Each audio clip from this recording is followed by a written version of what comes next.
Steve Edwards. My name is John Garcia, and we are weeding through the BS. Right, we're here to get down to the bottom of things, have some fun here. I don't want this to be a dingy old podcast. I want to have fun. Yes. You know, I want to be able to say, you know, I'm not worried about that, right? No. I don't care if somebody says something that maybe is inappropriate. There's very few rules in this podcast. You know, we're out here, like we've said many times. If I can help one person with something that you've seen out of one of our phenomenal guests that's out here that maybe helps you in your business or personal life get a little bit better, we've done our job. We've done our job, and that's what we're here for. So a little message from my sponsor. I want to thank leadershipbooks.com. Jason over at the Owl app. You want to get with an expert, call him. You can press of a button, talk to an expert. That's the No BS app. The No BS app, straight to the point. We also got Think Big websites and, of course, Premier Virtual. So thank you to all our sponsors. You know, it's a little bit there, right? This is not a Premier Virtual podcast, but they gave birth to it. But they gave birth, right? Absolutely. Yes. Yeah. Got to give credit where credit's due. Yeah, and honestly, I'm going to get right down to the real no BS, right? Uh-oh. Why? Let's see if you know this, John. Cindy probably knows this. Why did Weeding Through the BS book become a thing? Do you know? I'm gonna let you guys talk. You're gonna let that? So we'll get back to that in a little bit. So it's a story near and dear to the heart of the author. This is here. It's why. But before we get into that, Cindy Metzler, phenomenal PR at what you do. Tell us a little bit about Cindy, what you do, and a little bit about your business. I will. Thank you so much for having me, you guys. And why everybody loves you. How exciting. I love you guys for having me. This is awesome, especially like weeding out the book. BS. That's it. Ooh. Yep. No, bullshit. Said a bad word. That's it. Oh. Mission accomplished. Right, we got this. Don't worry, the pastor's not watching or listening. Not yet. Although, no, just kidding. Let's keep on. All right. So I have a marketing and PR company for about 20 years, and I've been in Florida for a little over 20 years. And I think I got started into it. I feel like one of my passions is storytelling. So I love amplifying other people's stories, not necessarily my own, but I'm here to share my story too, right? Yeah, that's what we do here. You got a phenomenal story, right? And you're great at what we did. Really, the first mention of Premier Virtual ever came in Forbes because of you. Yep. Because of an article. Thank you guys. You know, you're amazing that you say that. Thank you so much. But what I'm saying is, you did your job, right? And you were writing an article in Forbes, right? Which, first of all, is amazing. You know, and it just happened to put our name in it, which was really good. But you know, how did you get so good, right? How did you get to where you're at? Because at one point in life, you were just a startup, just like anybody else. Yeah. Well, I still feel like I'm climbing up that corporate ladder. You know how that goes. Well, they say, complacency. Groaning, if you get complacent, you kind of lose it, right? A little bit. So it's good that you said that. You're always kind of looking for that next rung on the ladder, right? Yes. Yeah. And surrounding myself with people that are doing great things is always, that's true. We inspirational. talk about that too. And absolutely. Yeah. So I think that just very similar to you guys. I think that doing the right thing is in my DNA. So I want to do a good job for whoever we work with. And I feel like, we've grown a loyal clientele. And I think because of that, because we like to try to do the right thing for everyone. So it's not as common anymore. I mean, really caring about the success of the client more than almost your own. Yeah. No, I think you're right. There are some companies, and those companies I think succeed a lot because it's a differentiator, right? These days. And then I also love, I'm involved in a couple different charities. I love giving back, and similar to you guys, I think, as well. And I'm also a co-organizer of TEDx Boca Raton. So that's another passion of mine because I'm an amplifier. I like to think of, getting people and sharing their stories. And I feel like that makes an impact, right? Do we want to go softball right now, John? Or do I want to go right to the punches? You're a boxer, man. If you throw a softball, I'm going to call you out. You know what? I'm going to throw a softball. I'm going to throw a softball. Cindy, Oh you my mentioned goodness, that's bullshit. Cindy, you mentioned it, so I want to get in here because I think we have a lot of fun on here, and we're going to have a lot of fun. But tell me about some of the nonprofits that you're doing and what you do, because I know you've told me a little bit about it, but I don't really know everything that you do. But you put on a phenomenal event last year for one of your nonprofits. I think you're involved with a couple. Can you tell us a little bit about those nonprofits? Yeah, sure. So TEDx, by the way, is a nonprofit. So everybody that works with TEDx doesn't get paid. We all volunteer, and so it's a labor of love, I like to say. And I'm also on the board with Cystic Fibrosis, Palm Beach County, and yeah, I got involved with that through a friend and a client and just amazing people once I learned about the organization and the kids and the research that goes on behind the scenes. And then, of course, when COVID hit, these families that were already sanitizing before COVID were just completely, it was even harder for them to live a life knowing that their children or themselves have to deal with a condition like that. So it's a lung condition. So obviously with COVID, that was a concern. Scary, yep. Yeah, scary thing. So so last year you were on the stage at one of our Tomorrow's Leaders. They have a group called Tomorrow's Leaders with young professionals who get out and generate awareness for cystic fibrosis. And I was grateful that you were able to grace the stage for one of our events at Brandstar. So that was really cool. That was a phenomenal event. You looked good up there. You did a great job. Do you know why? Do you want to know why this is red right here? Tell me. Because red means I'm going to be on the TEDx stage this year. Oh, TEDx red. That's the color. Let's get right here. Love it. I'm going to ask you, BS or no BS, Cindy? You ready? John? I already know the question. The pressure's on. I already know the question. Selection for TEDx, BS or no? It's very labor intensive. I think. How do they pick? How they choose who's going to speak on TEDx? Okay, so and this isn't because I didn't get picked. I don't hold anything. Well, some speakers are curated. Mm-hmm. Like we have had, like some people, like we had someone from Facebook, so we reached out to her, and obviously, TEDx is one of those things because it's a nonprofit. We have to make money on the tickets to pay for the event, so we do have to have some people that draw a crowd. Yep. So, for example, we've had someone from NASA, someone from Facebook, Google, those types of, people in most cases are curated. So we will reach out to them. They are not necessarily keynote speakers, but they have backgrounds that people want to, learn about, right? Yeah, you had somebody that I can't remember. It was a girl that was on the stage this year that something with water, or she had just a phenomenal story. It was, can't think of who it was, but I was like, she was definitely a scientist maybe. Oh yeah, we've had a couple of amazing. She was phenomenal. Oh yeah, no, I mean the woman from Facebook, she wasn't last year. She was a couple of years ago, but 27 years old, on Facebook's Connectivity Lab. And she has her PhD in aerospace engineering from MIT, by the way. So I love seeing it. Bam, yeah, take that. Yeah, What'd you do? Exactly. What'd you do yesterday? No, so and then of course we look for local talent as well. But as part of the rules of TEDx, we have to have a balance of like just trending topics, right? Mm-hmm. So right now, like obviously. What about an author that weeds out the BS? Would that be something that, like, an author? What the biggest trending topic is right now? Quiet quitting, you quiet firing. Yeah, that is a big trending topic. Somebody that is an expert on that right now.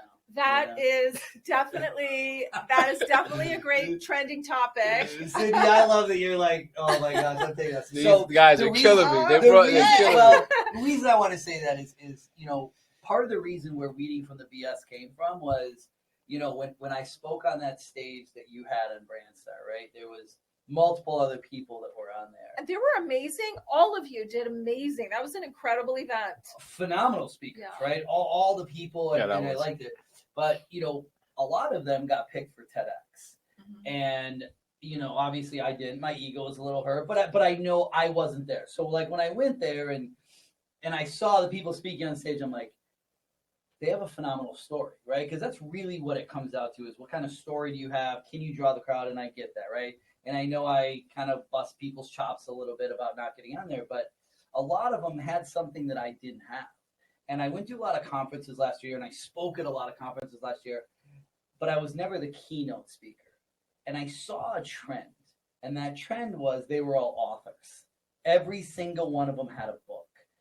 And I told myself, if I want to be on the TEDx stage, I need to be an author. And I decided, right, the book, right, Weeding Through the BS. But not only did I go to the editor and say, hey, I want to write a book, because a lot of people want to write books, right? It's so easy now. You can write a book and self-publish it on Amazon. But I went to an editor and I said, hey, this is what I want. I don't want a book. I want a series, because my stories, might resonate with somebody else. But you know what? Your story resonates with a lot of people. John's story resonates. So I went to the editor and I said, I want this book. So, like, right off the bat, I've never wrote a book before. They signed a 7-book deal with me to write a series. So I will now author my book and co-author 6 other books to go into people to tell their story of it. Because I said, listen, think of the Dummy series, think of the Chicken Soup for the Soul series. I said, that's what I want, right? Yeah. And the cool thing was the guy believed in it. But then, right, from the book aspect, because I didn't get there, right? And that was a failure. To me, I felt a challenge, right? I felt a failure, and I was like, how can I make that happen? And I know there's so much more than being an author in there, but it was something that I drove myself to do. But then the podcast came out. Yeah, I mean. And it was like, John's like, dude, we got to start a podcast, and now here we are, Weeding Through the BS podcast, having phenomenal guests like yourself on there. But all of that came out, and the reason I tell people that is there's always challenges in life, and you're going to have a challenge, and you need to make a choice. You can either say, I'm done, like, okay, give up on that dream or give up on that, or you can say, you know what, I'm going to wake up and I'm going to make that happen. Mm-hmm. And I think that's what you did in your PR firm, and I love that, right? We've worked together. And I think there's so many people that really need to sit there. We've had some guests on here talking about mentors and pitch competitions and stuff like that. And it's, it can be either really good or really bad. So do you have a mentor? Do you have somebody that you that mentors you or that you Well, it's funny that you say that. Like, I feel like I have a lot of, like, women in general. I feel like we have, like, sisters, like, good friends that we lean on. I'm sure your wife probably has her network of people that she can lean on. But from a business perspective, I do have an amazing executive coach who I consider a mentor as well. Her name is Mimi Fox. She's actually a Forbes contributor. And I started working with her 3 years ago, and really it was transformational for my business. And I've been in business a long time, and I felt like it really was incredibly beneficial. And I've worked with other mentors, but yeah, she just is somebody to lean on, I just happened to select her because I've been following her for a long time, and she also is an executive coach, and she's also a writer. She's a ghostwriter. She also has written 2 New York Times bestsellers. And I've been watching her and listening to her. She's a mom. She has 2 kids. There were similarities. She's Gen X. So I felt like a connection with her right away. I've been following her for years. And then I said, you know what, I'm going to reach out to her and see if, she would be my executive coach. And yeah, so I would encourage anyone to find a mentor. You don't even have to pay somebody to be a mentor. These days, you can find a mentor online for free. I listen to a lot of motivational speakers, read lots of things on Audible. I love that. How long have you been doing what you've been doing, more or less? Like over 20 years. And you decided, how long ago did you go with this executive coach? 3 years ago. So isn't that the most amazing thing? is that, that's the kind of person that I think, or maybe people listening, it's not that it's never too late or anything like that, but, most people would say, like, you should be teaching somebody, right? But here you are, understanding that there's still stuff to learn, and you sort it out. So kudos to you, because me being in that same position is like, I never had a mentor, and I definitely feel like I could mentor people, but I definitely think I could use help from a mentor. Yeah. So it's a good example of, like, I did. Yeah. I think over COVID, I just invested a lot. I joined some women's groups. Yeah. I joined a couple of courses on profitability, like mastermind groups. And I also work, fortunately, I have a small mastermind group that I think you guys met Barry Gottlieb. Didn't you meet him at one of the events? I know Barry. Yeah. Yeah, I consider him a mentor. Like, I'm very fortunate because I meet with a small group of people and we talk about things, and he's someone that from a business perspective, I've definitely leaned on. Yes. And the thing that I loved about the coach Mimi, who I work with, is that it's not just about business, because she's a mom, because she's, deals with a lot of this similar things, balancing things. I mean, I know all of us deal with that, Sure. but I think she could see things very similar to my perspective, and it was very, very helpful. So another recurring theme in this podcast. Which, by the way, I have to just go back to TEDx. Okay. There you go. I will never be on TEDx in Boca. No. I wrote an article about 10 do's and don'ts that was published by the Forbes Council last month, I think. So just in case anybody, because I know a lot of people want to be involved in TEDx, and I also want to just clarify there's a lot of people that, like, for example, Cece. I don't know if you know Cece Esput. She was one of our TEDx speakers. She has an amazing story, but just for the listeners, it's really more about your idea where it's spreading, and then you weave your story into it. So it has to have the frame of an idea where it's spreading. That's TED's rules. And then, but someone like Cece, for example, she volunteered at our events for years and then kept submitting.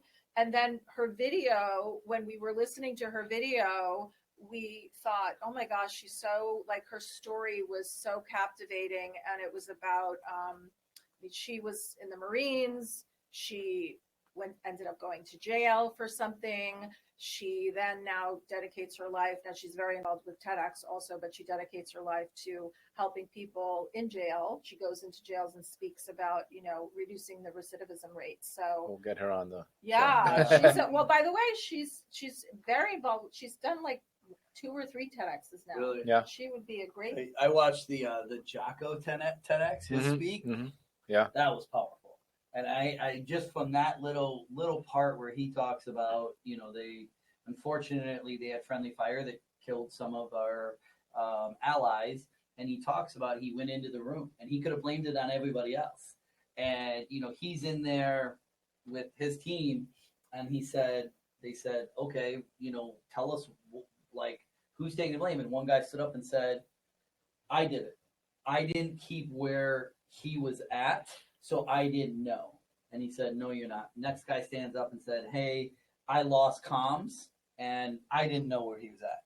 The next guy stood up and said something else. So I didn't see like through my scope or whatever of where we were firing. He goes, no, it was my fault. I'm the leader. I take responsibility. And I will tell you, I watched that, I think, on Saturday, on Monday morning kickoff call. I talked all about that because as a leader, you have to say, hey, the good things rise with me, but also the bad things. And you see so many leaders out there that they want to take all the credit when everything is good, but when something's bad, they want to push the fingers. Yeah. To me, those are shit leaders. Right. And that's the big bullshit out there is there.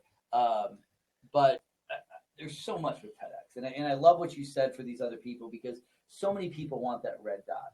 But do they know how to get that red dot? Do they really have a story? Do they have something? Like I said, I feel I got a good story, but there's a lot better stories out there. What's your book, Cindy? Is it Weeding Through the BS of TEDx, or Weeding Through the BS? Yeah, there it is. Or Weeding Through the BS of PR? There you go. Which one would you write? Probably both. Yeah. Right? Okay. I So love let's both of sign her up, them. or we'll Yeah. have a 2-part I was series. going to say that seven books might turn into 100. Yeah, it really. 1,000, When we right? started talking, it's like, well, we could apply this to every different Oh my segment gosh, of industries. absolutely. I'll have a statement and a quick question. One is, we meet a lot of people, and the people that shine the most to me are the ones that are most connected to their purpose. And in work, like, do you feel like you were born for PR? Have you ever questioned, like, should I be in this space, or do you feel like you were just born for PR? Because I feel like your purpose and like your work is just spot on. Like, you never feel like you're faking it. You know what I mean? Like, I get this so much. You always want to help everybody. You want to connect this person to that person. This is amazing, you guys. Thank you. So I feel like you guys are similar to this too, though.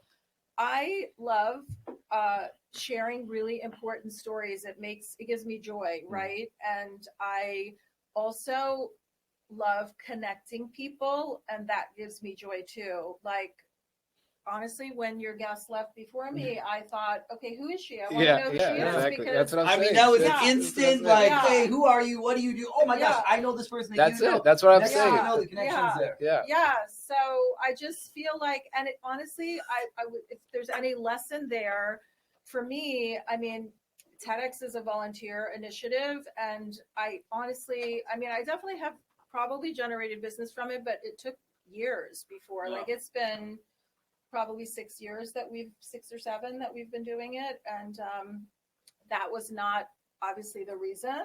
I mean, it was really more about being passionate about getting people on a stage. Like, some of the themes that we were talking about when we have to submit to TED for the license every year, we give them they ask, like, what are some of the topics so this year, obviously mental health, that's a huge topic. Quiet quitting.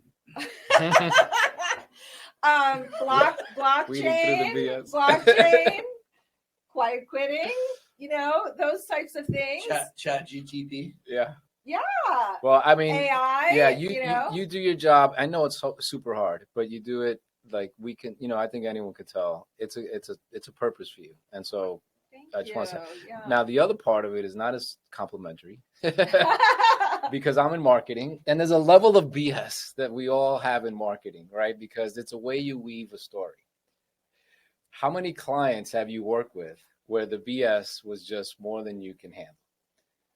The BS just became just you didn't want to back it. They had a story. They had they're hiring you to tell. Right.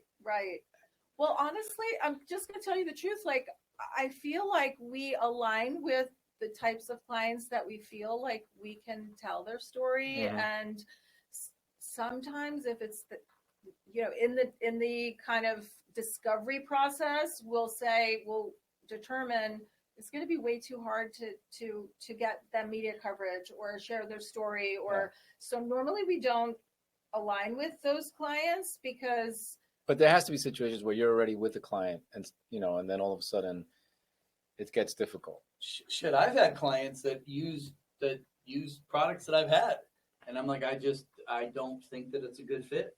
Well, I have worked with clients we've had clients that have had. Because PR has a bad rep. Oh, is yeah. my well, point, right? PR is exactly. Also, yeah, it's like PR is bullshit, or PR is spin, yeah, exactly. right? Yeah. Spin. So how do you deal with that? That's a tough one. Yeah. Well, I think that spinning things in a positive way, but trying to be still truthful about it is meaningful. But there's always going to be situations depending upon the client. And for example, 15 years ago, I won't say, it was kind of a lifestyle company, and they had products manufactured in overseas. I won't say specifically where. Okay. Overseas. We're gonna save that button for a second. Next time we'll call you.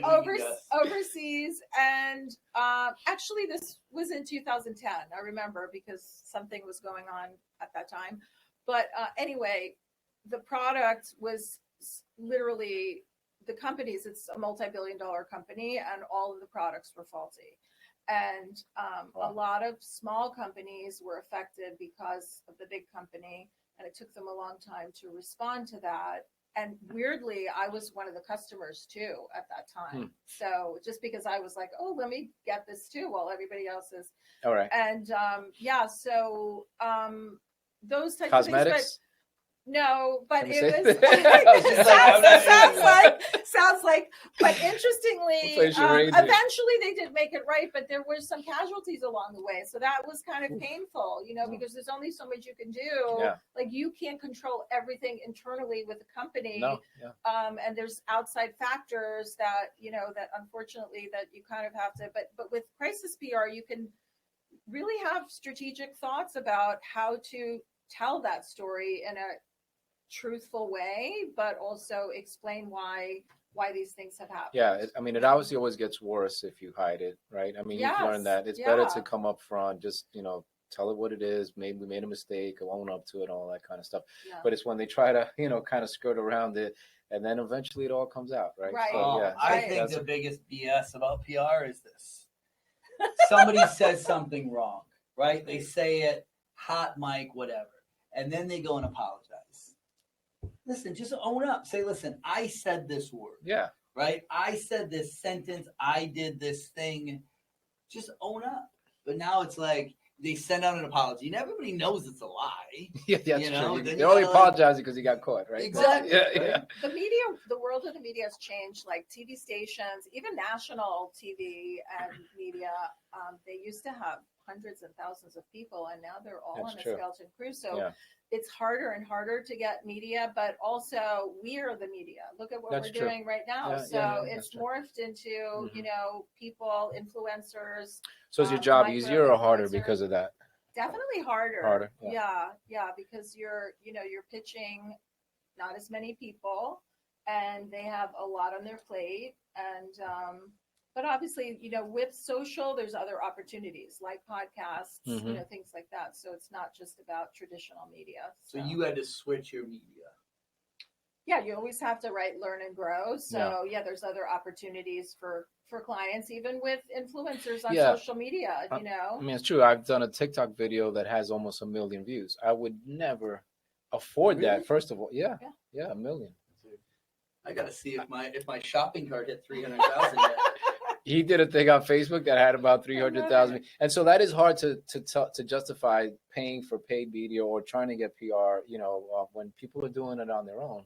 Right. Yeah. Right. And by the way, it is something that the ROI is not going to make the register ring. Right.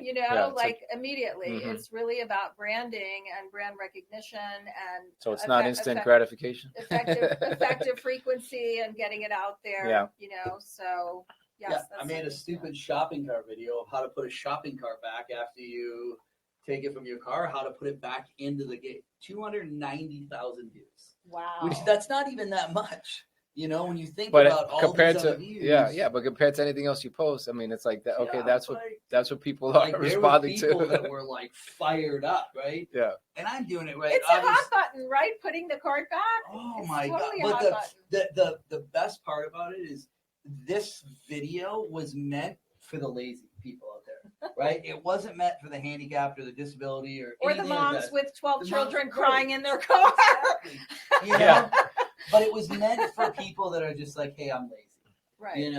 And of course, all the people are negative is like, I'm this and I'm like, this wasn't for you. Right. Right. But they instantly thought that it was for them, right? Yes. I've taken shopping carts from people to walk it back. The other day I was going to do it, but it was late at night, and I saw this kid walking across, right?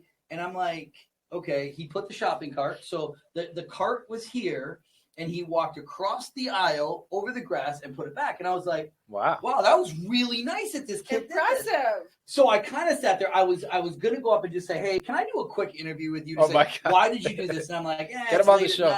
It's late at night. He was probably a teenager. So I kind of sat there for a minute, and all of a sudden I watched him.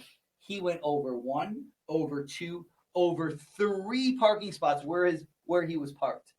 So he went from that's monumental. Over here, 3, and he was a young kid. And I sat there and I was like, oh my gosh, this is amazing. This is going I to wanted, be. then I wanted to go to a mom and say, Yeah. great job. Yeah, This is going to be a leader, Like, right? One of our future right, leaders. what you're teaching your son is that. And then you see somebody who's whatever age, we'll say. And the cart thing is right here. And they were right here on their passenger door. Okay? They came up, they unloaded the stuff, and instead of going from the passenger door right here, they shut their driver's door and put the cart right in front of their car. That's typical. Why? That's more. That's that. You want to know what my BS button is? That's what mine is. Put the shopping carts back. If you wanna argue with me, it's there, right? Like my wife does it, even when the kids, right? It's there. It's there. She sent me a video, but I had multiple people. Yeah, You did it. Yeah. Right? Under that video, creators, other people that went and took that video and said, this is how to put a shopping cart back under my thing. And I'm like, I was like, wow, this isn't too hard. Thanks. You know, it was amazing just to see. But the reason I talk about that is, you know, with what you do, how easy is it to get something to go viral? And have you had things that you would think would go viral that don't, and things that you wouldn't expect? Oh my gosh, yes. As a matter of fact, I just had a conversation with a client about this. So I've worked with a lot of, you know, I would say lifestyle, but under that category in HVAC. So, which is heating, ventilating, air conditioning, The for fancy. those who don't know. And so one of our clients it literally is a $30 billion company. And Not bad. whenever we post warehouse images of boxes, like top to bottom, Big. it goes wild. Love it. Like literally. So we were just having this conversation. I'm like, Who would have thought, right? Like, you Picture would think, box. like, yes, bikinis, I understand. Yeah. You know? But You have to like watch and see what you know people are engaging with. It's you true. know? Yep. So I'm wondering now, I bet you there's probably many studies out there, or there's going to be one done. Who watches the reels on Facebook, Instagram, and TikTok, right? The age demographics. Do you think that there's a difference between those three? Facebook, Instagram, and TikTok? Yeah. Definitely. Yeah. Well, there are, I know stats just because I've, you Perfect. know, Let's hear yeah. So, Instagram and TikTok is, 70% of the users are 35 and under, but it is getting, it's you know, starting to yeah, move a it's little. definitely Yeah, moving the needle. Yeah. I mean, you know, we have it. Everybody, and we're yeah. Gen X. Yeah. You're millennial, right? No. Oh, really? Yeah. I'm probably one. You've got to be like last year of Gen X. 76. Okay. Yeah. Okay. Okay, we'll let you in the club. I'm almost there. Yeah. Just because the baldness. Yes. Do I need to put the hair back on? Is that No, what no, you need? no, Do no. you Let's. need me to put the hair back on so you can see my younger side? Oh, Cindy may want to see that. Love it. She's like, oh, what's going on? So before Steve weeded through the BS of hair challenges, he had to do this. Like waiting to find it. We're back. For those of you that are just listening to the podcast, Steve just put on, He looks I don't know, like- what do you want to call it, He looks Cindy? like a surfer dude, right? Surfer dude It's the Steve. beautiful, beautiful. I hope you Love didn't it. pay a lot for that. Surfer dude That's Steve. I is might that a have- $1,200? What? How much is that piece right there? This one, this was my Superman one when I dressed up as Superman for Halloween. So this might be like Oh. 30. You Okay. guys But are when I so had Hair cute. Club for Men, I was at 600 a month. Wow. Cute. Look at the Love it. You know, it's beautiful, right? Yes. I You unmasked looked, it the other day. He looked, does he dress did look like a 29. surfer dude, Yeah, right? yeah, definitely. So cool. Yeah, now they get to see the real me. My So- wife's never seen Yeah. So, and Facebook is just like an older demographic, even though there's younger people that use it. But overall, the yeah. reels and videos are definitely the way to go. TikTok made it absolutely. Obviously, you have to Yeah. do a video on TikTok. Hey, as someone who has kicked ass for 20 years in your we didn't want to do that in one field. I have a little thing here. I attribute my success to this, and this says I never gave up or took any excuses. What would you attribute your success to? My success, I guess, just persevering, right? And wanting to succeed. I think it's just something that, and I actually think that a lot of people are, I mean, you can be taught that, but I feel like the foundation of how I grew up and things like that contributed to it. Like I have a background with like working in restaurants, growing up through college. Yeah.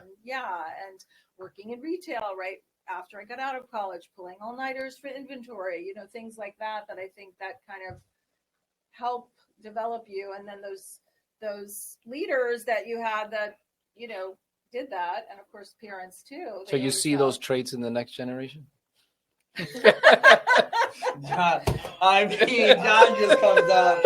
There will not be. Set it up. I have to say, there's definitely by the way, there's no one under 30 listening to our podcast anymore. Yeah, they're like, you're all cringy. Yeah. You're a boomer. You're in your 40s. Get off my lawn. Well, okay. So I think I agree with you guys that's kind of an old-fashioned trait. However, there are some young influencers and marketers that I actually work with who I feel are amazing and just they're amazing leaders. So it's refreshing. What if they have 2 bad days? Refreshing to see that. And then the other thing I was going to say is my daughter is 17. She's a senior in high school. She goes to Dreyfus, and then my son is 14. And so 2 teenagers, and my daughter's involved in debate, and so I've volunteered to judge, not obviously her debate, but when you're a debate coach or a judge, you don't obviously get assigned your child. But I have to say it was refreshing. The kids are amazing. So being exposed to that, it's like, okay, maybe Gen Z, is coming the out. Rebound. We got the rebound coming. I should be the one that's kind of. You're in Gen. You're on the cusp. No, not you. I'm saying your kids are like Gen Next my gosh, or whatever. Right? We're gonna get them right. We're teaching them. Like I said the other day, my son wanted to sell me a monster truck for $100. And he would not move on his price. But I think in every generation, and I've said this for years, the older generation always thinks the next level is young and lazy and they don't want to inexperienced, right? Because why do they find a different way to do things? We just happen to be, my kids are young, even though I'm almost 50 because I waited. But they're going to find, right? Those people that are in their 20s now are going to say that my kids are lazy. Right. That's just the way it is. But it's like music back in the day, right? Yeah. Like they didn't like the music. My parents' parents didn't like the music. No, music is true. Music sucks now, and it's never going to be as good. But you have this is in this everything, right? You have lazy people in every generation, right? You have good people, and you have pieces of shit. That's just real talk. And somebody said, like, put a lazy person to do a task and they'll find a way to make it more efficient. Like they'll just find an easier way to get it done. So maybe there's something to that. I don't know, but it's like not me. There's so many things out there, and again, I think there's some really good. Like you have somebody that works for you that's fairly young. Oh yeah, she seems like a go-getter. She's amazing. Yeah, Vanessa. Yeah. Like every time that we worked with her, I mean, shout out Vanessa. Yes, Vanessa. She does phenomenal things. Right? Yeah, I have she does carry herself differently than I think. I've just normal. Carry themselves. Yes, right? yes. And you're gonna get and that. she has a very strong work ethic, and she wants to go above and beyond. Absolutely, and talented, right? Could sing. It's not like she's just like this. You could, just okay. What you expect that from her? She's working hard. Yeah. So I know people in their 50s that are lazy. I know people that are around my age that are lazy. Shit, I know people that I was in the army with that I'm like. The default habit is lazy. Lazy is easy. Yeah. Right. I mean, obviously, but I mean, if you could do it without the effort, then you're gonna find the lazy way to do it. That's why habit change is hard because it takes concentrated effort. I mean, I started a new habit, just like 3 weeks ago, right? I've always believed, right? And I know you and I don't agree on this 21 days to a new habit thing. But no, that's BS all the way. 21 days, start a new habit. You can do it. Just don't listen to John. bullshit. But it really takes you, right? And I say it a lot is right. You got to look in the mirror and say, I'm going to make it happen. And that's what you did, right? You made it happen, right? I'm sure not everything has always been rosy. Of course. What's been your biggest challenge? Something that you had to go through that was just like a challenge. Well, I think even during COVID, I mean, everybody was. Vanessa works, full time with us, but I have a lot of independent contractors that I've worked with for 20 years, and then just adding people and finding people that are, have a specialty, whether it's social media or publicists. It's that's always a challenge. It's hard to find people that are good at what they do. And harder every day, I think. I don't know. It's just between job hopping and trying to make everybody happy as an employer. I mean, it's just that's the biggest challenge. I would say it is trying to make people happy. And somebody said the other day about a leader trying to adjust to the different personalities and stuff. I think you can only do so much of that. You can. Right? That's a very, very difficult thing. But I think when you look at people that you work with, right? I don't like to say people that work for me. I like to say people that I work with, right? Mm-hmm. I that's just the way that I have. It's part of, right, we have the culture here. But when I can look at somebody and I can look at some people and say, how can we improve? And all they say is spend more money. Right. Or you have these other people and say, hey, how can I improve? And they're like, here's some ideas of what we can do. Right. When you look at those two groups of people, who do you want to work for you?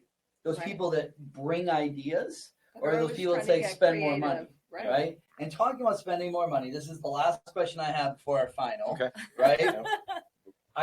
Let's just say I'm out there, I'm either a startup, I'm a business, and whatever it is. I got $10,000 to spend. Mm-hmm. Do I spend it on marketing? Or do I spend it on PR? Okay, this is interesting. I don't know if, all of our... That's a tough question because, right, it kind of depends on it, but... It does depend. I honestly think, $10,000 is enough that you could do a few different things. So I would say it's good to not always put your eggs in one basket. However... that was about as politically correct as you can go. I love that answer. However... in my proposals, I do have a quote from Bill Gates that says if he was down to his last dollar, he would spend it on public PR. relations. I've said that before. When I went to my CFO and said, hey, we're going to use a PR company for some things, he's like, why? And I literally said that same quote. And that was before we ever even talked. Yeah. And I think it's somebody who fits in and stuff like that. So, the right person makes all the difference. That's a great question, right? Because there's certain things that marketing can help on. Yeah. And the right type of marketing, right? Like we're, looking at, with our website and SEO and stuff like that. We pulled this thing up the other day. It was like 15 things for SEO. That's a lot. Just SEO. Yeah. Right. So that's one piece of marketing. Now you add in ads and social media and stuff like that, and all the different Facebook, Instagram. Did I say Facegram? I think I did. I think I did. But it's a little Gen X term. Or was it Aaron Rodgers? Didn't he say something like that? I don't know. But I think you really need to be able to say, how can I put everything? So I love that answer there, because there's a lot of people I think out there that struggle with that. Right? There's a lot of people that, when you said the executive coach, like that was like, wow. Like you went out and said, I want to get better. Right? I know where there's some deficiencies. I want to get better. And a lot of people don't understand that. We all know I talk about mentoring, and I've been through multiple mentoring groups that I work with, and I have mentors from all over. But to be able to go out and have somebody that you can call and say, hey, what do you think about this? I called my CFO the other day and I said, hey, I got this new idea. And he's like, do you want the honest truth? And I go, yeah, you think it sucks. I knew what he was going to say before I said it to him, right? And I knew, and it was there. But he looks at something from a numbers aspect, right? Not this. But I look at him even as, right, he's been in things that I have never been in. And I look at that, right, if I want to do something, I want people around me that can say, hey, I've done this. and they can help you with that. So when you picked her because of what she's done, she's a mom, right? That's key, right? Because now you guys have something that's similar, right? Right. We've talked about it Can before. relate, I've said it, right? Yeah. Working moms are probably the toughest jobs out there. You know, you're kind of the CEO of two places, right? CEO of your business, and CEO of the household. So, Yes, I will agree with that, right? you know, what's harder? CEO of your house or CEO of your business? What's more of a challenge? I have to say, you know, I have teenagers, but they're they're really good. So I'm very lucky. So I think business is probably more of a challenge than being CEO of the house. That just means you do a great job at home. And you Oh. don't even, that just means you got people that are helping you. That takes that takes great communication. That takes husband a shout out. Yeah, right? sure. Awesome. I think that's there, right? You got to be able to. Well, I think PR is the original influencer. You know, now it's become the word influencer. So you're the original right here on our show, Cindy Metzler. The original influencer. The original influencer. Yeah, and now I think that word influencer even is getting a bad rap or a good rap? Overused. I don't know. I think overused. Yeah. So I was on a call with somebody the other day, and this is somebody that I've been trying to work with, and it was a webinar. So I listened to their webinar, and the guy that was doing the webinar, I don't know, probably early 50s, and the guy's done a lot in his life, and he just kept using influencer, and I felt like it wasn't the right thing. Mm-hmm. Yeah, it is definitely like overused. it was almost using influencer where this should be a mentor, but it was like, I don't want to use a cool buzzword because they are, right? But I know a lot of people are. It's like, oh my gosh, I got to change the way I speak because I want to talk to this person. I think everybody that knows Steve Edwards knows this. I am who I am. Right. I don't hold shit back, and I don't hold anything. So you have been phenomenal. Oh yeah. Now we get to the last part. So 3 statements, 2 truths and a lie. John and I are going to go and pick to see who's the better BSer. We're tied right now. But while you think of those, please sign our graffiti wall wherever you want with your name. Sign that as one of our guests, and and then think of that, and then John and I are going save to this because we're gonna publish all of these. Yeah. Yeah. All right. Thank See that? you. That looks great. There it is. Right next to leadership. You see that? Right next to leadership. And That's Nikki a good. too. I love her. Yeah. Yeah, we've got some phenomenal guests on so far. Yeah. Just to get to hear the stories, and some of these people we've known, Mm-hmm. but really they dig, to get down into the weeds and get down to the BS of, kind of what makes them tick, and that's really what this is. But Cindy's a PR pro, so we couldn't really quite get the BS because she just knows how to spin it. Because she's been doing it for 20 years and plus, and she knows how to spin. So I tried to get her. Every question with Cindy, she was like, and then she would speak. Right, there was a pause. That's a pro. That's a pro, ladies and gentlemen. That's a pro. It's just thinking. Honestly, I wanted to think about it. Yeah. That's questions, by the way. Great questions. But that's where guys like me get in trouble because I don't think. Yeah. Right? Well, is somebody says something to me. We're not hiring you for PR. Don't worry about it. So Cindy, awesome. Thank you. You ready? Let's do it. Okay. Are you ready for this? Give us 3 statements. So. One of them is BS. Go ahead. Okay. I won the lottery. Okay. Wait a minute. What is? I just have fun while I hear this. Did you leave something out like when you got married, or is it I won the lottery? No, I'm just kidding. Okay, I won the lottery. Okay. I was in a Guns N' Roses video. That was you. I'm just trying to think. Well, here. I thought I Guns N' recognized Roses, it. what was that song? Welcome to the Jungle.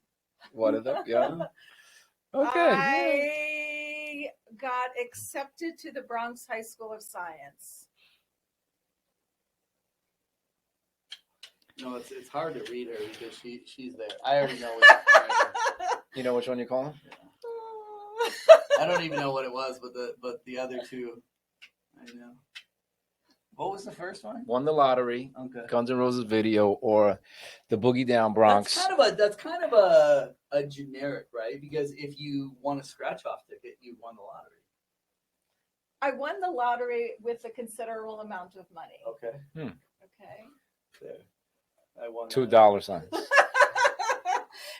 Not $2. I still say that's BS. You did not win the lottery.